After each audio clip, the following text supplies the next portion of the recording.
Hello, and welcome to the Megan Taylor Creator Podcast, a show for entrepreneurs looking to grow their business with digital marketing. My step by step guide for completing an Instagram audit in 2023. Let's get started.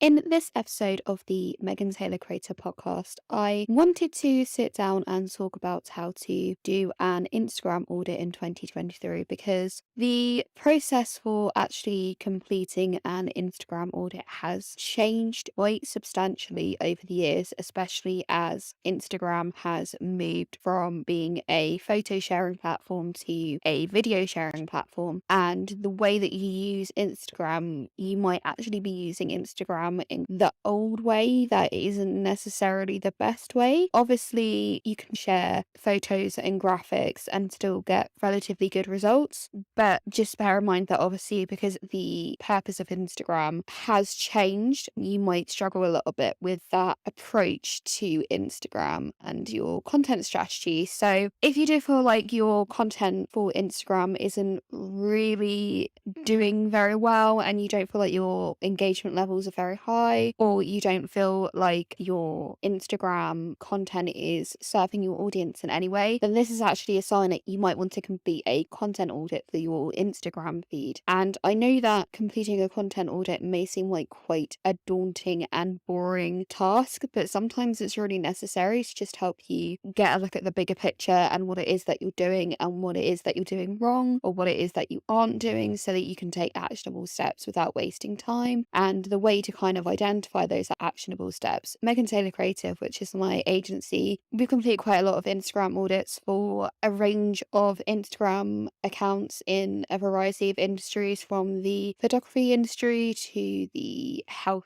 and social care industries and things like that. So there's lots of kind of scope and tips that I've kind of picked up along the way. And throughout that, a lot of the time with audits, you will have to, say, for example, if you're working with clients, you'll have to get their approval on things. Just because you think that something isn't working doesn't mean that they necessarily agree with you, or they do understand what you're saying, but they want more evidence. And because of that, you do need to think quite heavily about what it is that you want to do for your audit and the way that you actually want to present it. That's why we created a Instagram audit template that's very aesthetic. It's got a feed mock-up on there, it's got a goal setting process on there, so you can really kind of visually present your ideas. You can really point out in the feed where you think there should be improvement and why, and then obviously there's a place where you can present your solutions as well. So as always, this is going to be quite a long episode. I've got quite a lot of tips to get through, as an Instagram audit is quite a big task. So as always, let's just get straight into it.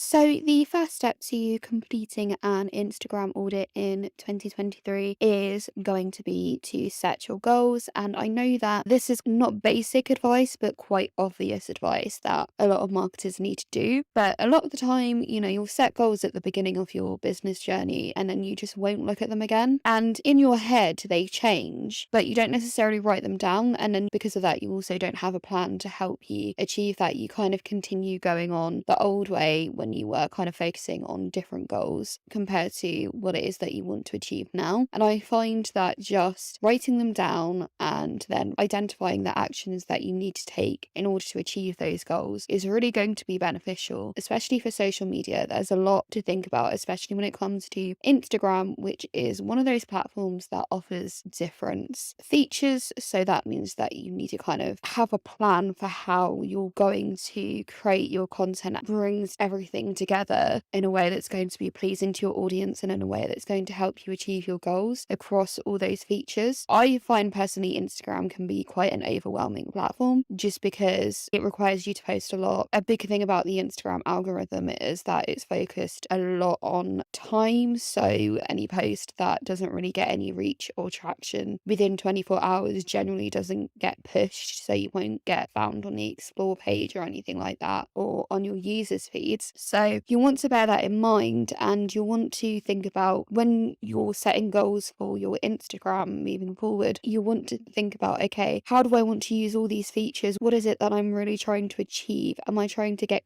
conversions? Am I just trying to raise brand awareness? And what are the best features for me to focus on? If it's raising conversions, you'll probably want to focus on things like reels and stories, because your stories will be presented to your most engaged audience who will more likely convert in the first place. Whereas brand awareness, you're probably going to want to focus more on reels, because again, Instagram is all about reels nowadays anyway, so it's going to be the best way for you to get your content out to a large group of people at one given time. And then you'll also probably want to focus on grid posts, so classic grid posts, because they'll get shown to people who have followed hashtags that you are using. So it's a really good way to kind of keep your existing user base engaged while also being able to gain new users. So that's why you really need to set your goals. And also as well, it will help you identify the type of content that you want to create. There's a lot of different avenues that you can go down in terms of the different types of formats of content. So with Instagram, for example, you could just do a classic graphic post. You could obviously, if you're going the personal branding route, you might want to post some more selfies or share glimpses into your everyday life so that people can get to know you. If it's a business brand, you may want to do like product posts. You may also want to do like carousel posts, which obviously takes some work, and you've got to really think those through. How are they going to look on the grid, but also how are they going to look as a carousel together? So each different post is probably better for achieving different goals. By knowing what it is that you actually want to achieve with Instagram in the first place, you'll not only be able to know what kind of features on Instagram to focus on, but what kind of content to distribute as a whole.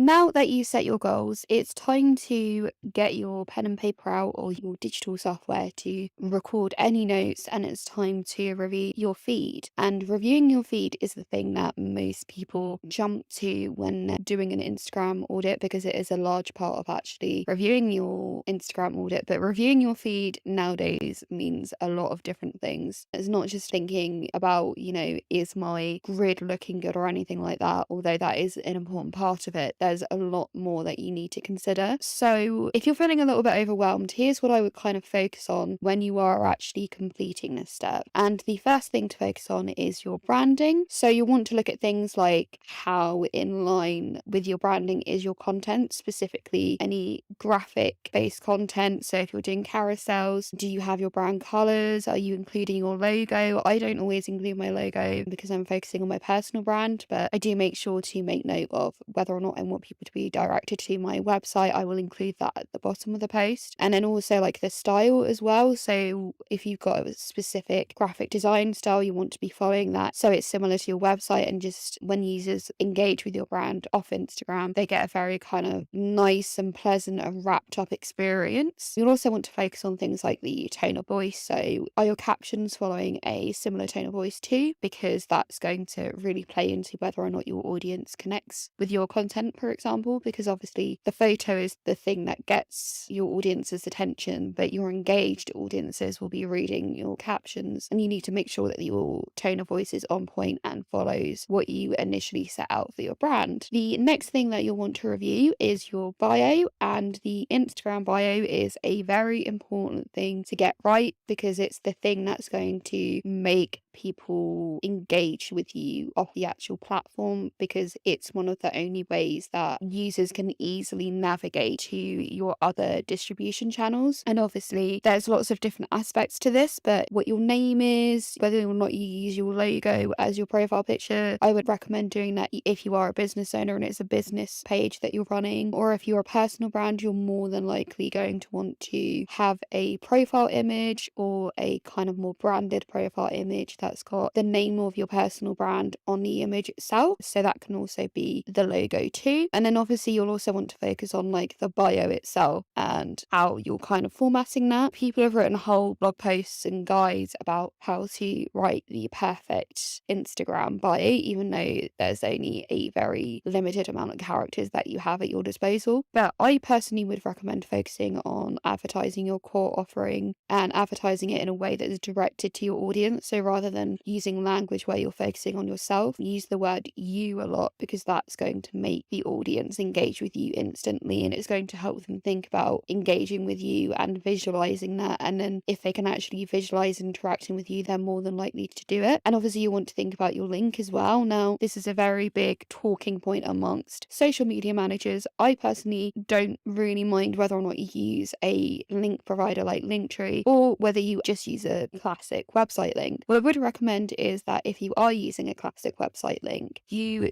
don't send your users straight to your homepage. You send your users to a landing page that's directly related to the offer that you're talking about, and that should be really well targeted and really driven for conversion so that you can capture those more engaged audiences straight away. Whereas if they're on a homepage, they might have a look around, but then they might lose interest or not really understand what you're all about and then go off it because they're not that interested in what it is you have to offer. So when you're thinking about what links to include in your bio, you obviously want to think about your story highlights as well, which was a really big trend. I noticed this trend really came into play in 2020. So in lockdown, I think Instagram has started to introduce those kind of features anyway at that point, and people have been using them almost like how you would use categories on a website. I will admit mine are very outdated and I really need to actually review those at some point because I don't think they're very helpful and they just sit there not really doing anything. But I would categorize them as what is most important to your business. So for example, you'll probably want to have an about story highlight because then you can put any updated pricing information or just any updates about your business if there's a change in branding and why and stuff like that. Any kind of news updates you want to put there. You'll also likely want to have a contact page because it's a clever way of doing it because the user can essentially just click on the story highlight and then you can include a link that goes immediately off. So it's not as long-winded as saying using a link tree where they have to go through like multiple actions. They're still on the platform, and then once they click on the highlight, they can actually just go straight from it, and Instagram will automatically go off it. And then if they're not interested, once they get there, then they can obviously just go off of that. So those are the two that I would recommend, and then it will probably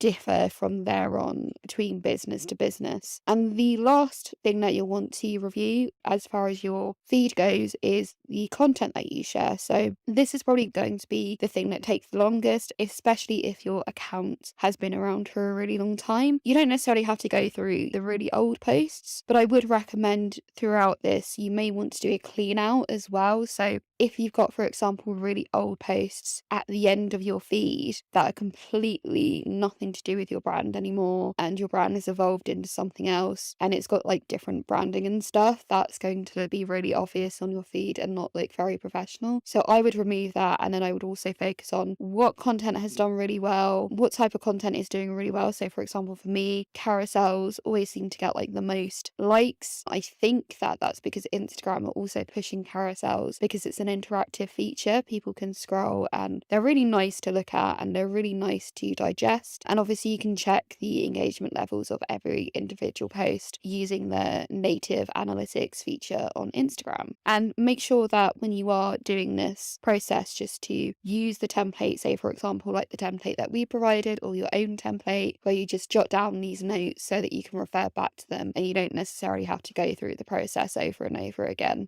Once you spend time reviewing your feed, you will also want to look specifically at your hashtag strategy and how users have actually applied hashtags to Instagram posts over the years has changed drastically. You know, there's been lots of arguments about whether or not people should use all 30 hashtags, how people should format them so that they're more pleasing to the users. So for example, there's a big argument about whether you should include all 30 hashtags or however many hashtags that you want to use in the first comment, or if you just want to include those hashtags throughout your post, so throughout the copy organically, or if you just want to include it all at the bottom of the post away from the actual copy, so the user doesn't really have to think about it. They're more interested in a copy and they're not necessarily going to get bombarded by a load of hashtags. So it really depends. So for me, for example, I use a mixture of organically including hashtags in my copy and doing the whole let's leave the hashtags at the bottom of the post approach, just because I find that it's cleaner and easier and just is more user friendly. And there are two main reasons why I think that you want to actually check your hashtag strategy. And the first is to check whether your most used hashtags are banned hashtags, because this could be really harming your reach. If you use any banned hashtags, Instagram won't likely show your content. So that's obviously going to really damage your reach without even giving your content a chance. And a lot of people don't actually know about banned hashtags. So they might be using them without actually realizing and then getting frustrated as to why they're getting no reach. And that could be why. And the way to essentially check for banned hashtags is it's really easy. I like to make a note of all the hashtags that I use and just regularly check whether or not they are banned, just so this isn't going to harm my reach in the future. And the way to do this is by searching in the search feature in the feed. And then if the hashtag that you searched for generates a message essentially saying that your content that you searched for does not match with Instagram's guidelines, that means that it's a banned hashtag. And if it just comes up as normal and it shows you content, that means that the hashtag is clean and you can use it freely. And the other aspect, well, there are two more aspects actually that you'll want to think about when using hashtags. The next is hashtag frequency, and this is how popular a hashtag is. And you will be able to see against each hashtag how much that hashtag has been used. So more popular hashtags are popular for a reason. Lots of people are using them. There's lots of interest in that content. More niche hashtags are not necessarily popular, but because they're niche, it's almost like long tail keywords in SEO. So the people that are going to be searching for those specific hashtags will specifically want to learn something. So I personally find that using a mix of both popular and long tail, low frequency to medium frequency hashtags is a really good mix of ensuring that you're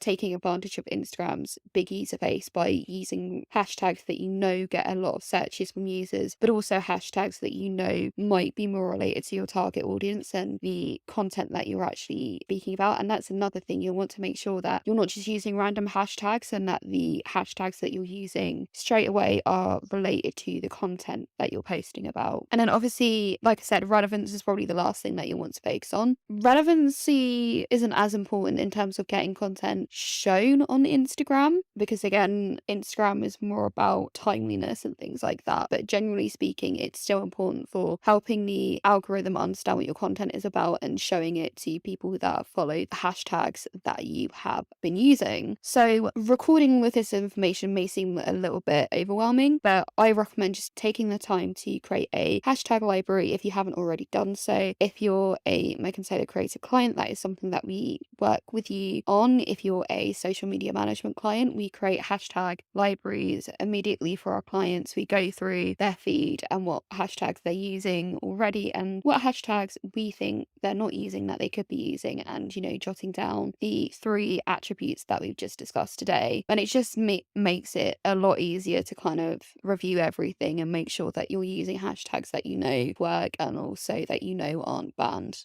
The next thing that I wanted to talk about is your social media scheduling tool. And this isn't necessarily going to be a huge part of your Instagram audit, but it is something to consider just because of how intrinsic your tool can be for success. The main thing that you want to consider when looking at your social media scheduling tool, if you're concerned about your reach and the performance of your Instagram content, is whether or not you are using a third-party scheduling tool or whether you are using a scheduling tool that's been approved by Meta. And if you didn't know, Meta used to be Facebook and it's now its own platform. It's basically the same as Facebook but just with a different name, and offers a few more business-related tools. They also have their own scheduling planner, in case you didn't know, so that can be really valuable if you don't want to pay for a scheduling tool, though it is quite basic. But Meta now owns Instagram as well, and because of that, when you're using a scheduling tool, you basically want to look for the Meta approved stamp. So I think it's called like the Meta partner, and most of the reputable social media scheduling tools like Hootsuite and like Later, they will have that stamp at the bottom of their website. So on the footer, at the bottom of sales pages, because that's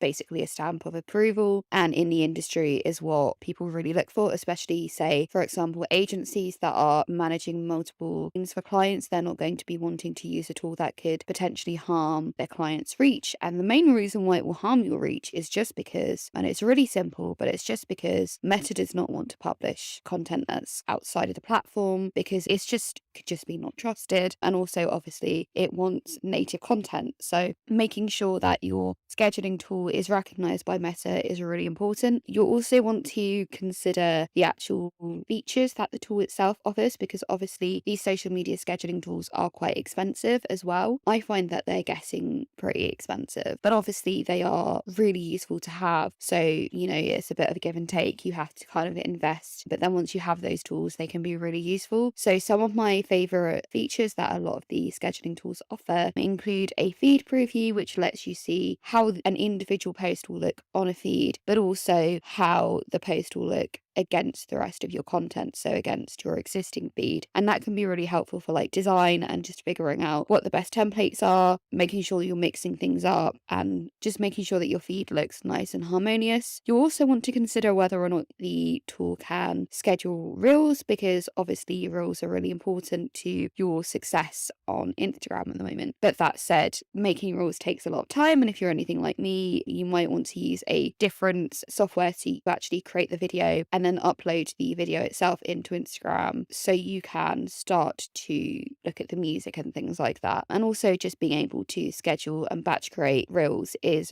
really a weight off your shoulders. You can do it, you can spend a few hours a day doing it, and then you've got reels for the entire week that you can just schedule and not have to think about again. So that's really useful. And I would also add being able to schedule carousels as part of the key features that you should be looking out for, because again, not all of the social media scheduling tools will offer this, but it's really important because, again, Instagram loves carousels and they're doing really well at the moment. I'd say they're probably my most successful type of post, and I think a lot of other content creators are finding that too. So that's just another thing that you want to consider. And finally, you want to also look at the analytics tool that your social media scheduling software has and offers, because obviously a lot of the social media platforms out there, including Meta and Instagram, they do have native analytics that you can review, but I find that they're often quite basic. Instagram is definitely up there as offering more comprehensive data, but at the same time, I find that when you're using a social media scheduling tool, it will provide you with more data and better quality data than what's offered